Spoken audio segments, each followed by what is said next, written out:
In this guide, I'm going to show you how you can add and remove map icons here in Subnautica 2. Before we do get into this guide, make sure to like the video and subscribe to the channel with all notifications on. It really does help the channel. It lets us know that you want more content like this. We'd greatly appreciate it. And if at any point throughout this guide you had any questions, just ask them down in the comment section below and we can help you out further. I'm going to be doing my best to reply to every single comment down there.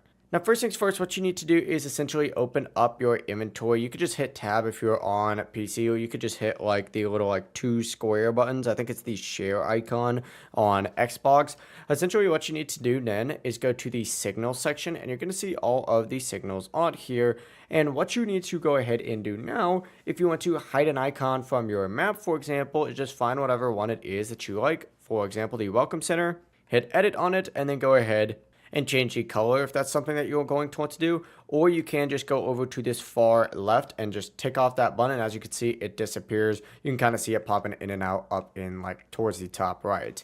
That's the full process right here. I honestly would recommend leaving these signals on because it does help navigating everywhere a lot easier. But of course, do whatever you need to do in order to make the game more enjoyable for you. That's the full process. If you guys had any questions, just ask them down in the comment section below and we could help you out further. I'm going to be doing my best to reply to every single comment down there. Before you do leave this guide, make sure to like the video and subscribe to the channel with all notifications on. It really does help us out and it lets us know that you want more content. Have a great rest of your day though. Peace.